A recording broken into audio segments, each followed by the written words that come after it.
رسول الله صلی الله علیه وسلم د مؤمنانو ته یو هدایت بیان کړی دی چې مؤمنان په خپل مابین کې اوسېږي، انسانان خامخا څه پورته کښته اونچ نیچ راځي، کله کلام راځي، کله خبره ترخې او خوږې او ترخې خبرې کیږي، نو د ترخو خبرو د ترخو اعمالو په نتیجه کې بیا جدایي راسي، خوابدي راسي، قطع تعلق راسي، یا په خپلوانو کې رشتہ دارانو کې قطع تعلق راسي. رسول الله صلی الله علیه وسلم فرمایي مؤمنانو ته هدایت بیان کړی دي، لا تقاطعوا، یو د بل سره مقاطعه او بایکاټ مه کوئ. د مؤمنانو سره دا حکم دی پیغمبر علیه السلام، لا تقاطعوا ولا تباغضوا، یو بل سره بغض او حسد مه کوئ. ولا تحاسدوا، یو د بل سره بدنیتۍ او حسد مه کوئ. یو نعمت چاته یو الله ورکړی دی، رسول الله وایي د هغه پر نعمت باندې ته حسد مه کوه. او یو حدیث کې راځي د حسد او ضد د الله یو نعمت چاته ورکړی دی بل سړی پس وځي. حسد دا دومره خطرناکه مرض او بیماری ده، رسول الله فرمایي چې د انسان تمام نیک اعمال حسد ورسوځي، ختمي.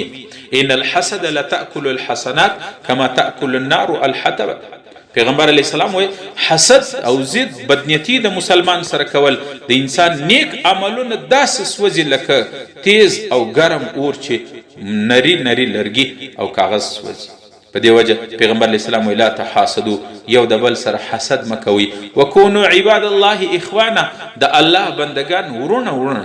پیغمبر علیه السلام المؤمن المسلم اخو المسلم، مسلمان که هر څوک وي د هر ځای لرې وي نږدې وي، دا د مسلمان ورور دی. مسلمان ته تکلیف به نه رسوي، مسلمان به مسلمان ته په ژبه زبان او په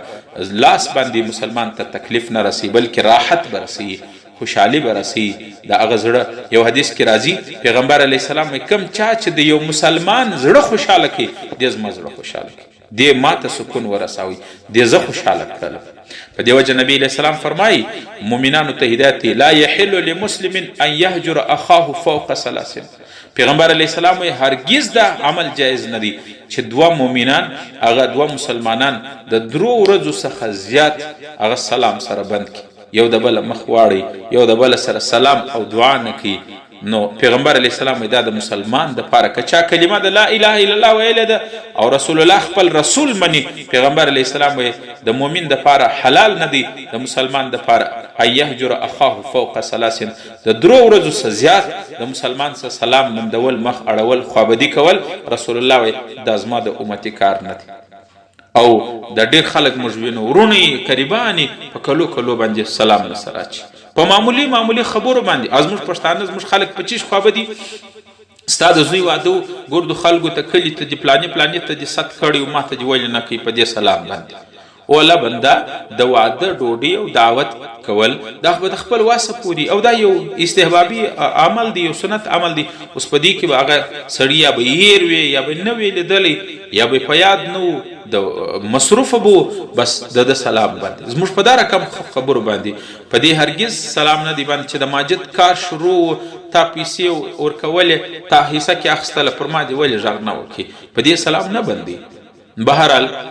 نبی علیه الصلاة والسلام فرمایي مسلمان به د مسلمان سره سلام نه بندي، او کم چا چې سلام بند کی د یو مسلمان سره ابل سړی چې په دوی کې خیر او بهتره انسان هغه دی د ټولو سره په مسلمانانو کې چې سلام او دعا د چا سره بندي دی سلام ورته واچي.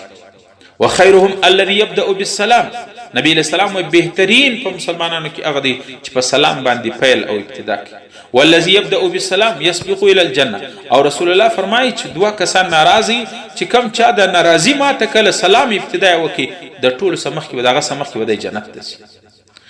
او یو حدیث کې دا ډیر زموږ خلک پښتانه دا وایي ما سلام ورواچوي در بیا نه کوي، د زما د سلام جواب نه کوي. ته سلام مه پرېږده، ته سلام ورته وایه په هر صورت کې، که دی ستا د سلام جواب درکوي که نه درکوي ته سلام ورته وایه. او که چیرې د باوجود ستا د سلام جواب یې نه درکوي مخ یې درسه اړوي، نو د دې باره کې رسول الله فرمایي قال نبی علیه الصلاة والسلام فرمایي چې کوم سړي و بل ته سلام ورواچوي او هغو د سلام جواب نه کوي، نبی علیه الصلاة والسلام فرمایي د ټوله ګناهونه الله معاف کړ. و ایهما بدأ صاحبه کفرت ذنوبه. نبی علیہ السلام وی په خوابدو ناراضو خلکو کې چې کم یو ناراضي ماته کله په سلام ابتدا وکړي الله د دې سړي ټول ګناهونه معاف کړي. و ان هو سلم فلم يرد، او که د سلام ورته وکړي هغه د سلام جواب نه کوي ورمخې ځین واړوي، ولم يقبل سلامه رد عليه الملك، په دغه وخت کې چې تا یو چاته سلام ور واچوي د ستا د سلام جواب نه کوي در مخې واړوي، رسول الله فرمایي په دغه وخت کې الله د اسمانه سه یو فرشته را کښته کړي، هغه فرشته و تا ته ووایي وعلیکم السلام، د سلام جواب نه کوي، د ملایکه درته ووایي د الله اسمانو فرشته راځي هغه و تا ته وعلیکم السلام وایي. په دې وجه د چا سلام بندي یاره زه سلام نه وراچوم ځکه نه وراچوم دی زه سلام ورواچوم دی زما د سلام جواب نه راکوي، تا د سلام جواب الله فاکیزه فرشته درکړي. رسول الله فرمایي فلم يرد علیه، چاته سلام جواب ورکړي هغه سلام جواب نه کوي ولم يقبل سلامه رد علیه الملک، فرشته او ملائکه تا ته د استاد سلام جواب درکړي او د چې ستا د سلام جواب په ناحقه باندې نه کوي در و دته شیطان شابوشی وایي، شیطان ورته وایي ستا د سلام، او شیطان ورته وایي شاباش ډېر بهترین کار دی وکړي، شیطان دی خوشحاله کی. او شیطان متعلق تاسو ته اذان معلومه ده الله رب العالمین قرآن کې وایي ان الشیطان لکم عدو فاتخذوه عدوا، شیطان دا ستاسو دشمن دی په دشمنی ونسي د شیطان په لار ماځي. یو حدیث کې راځي پیغمبر علیه السلام فرمایي چې دوه کسان سره ناراض چې درڅو دوی صلح برته روغنی سره کړي الله د دواړو سره ناراض، الله تعالی وایي زم ناراض یم چې درڅو دوی صلح نه کړي زم ناراض.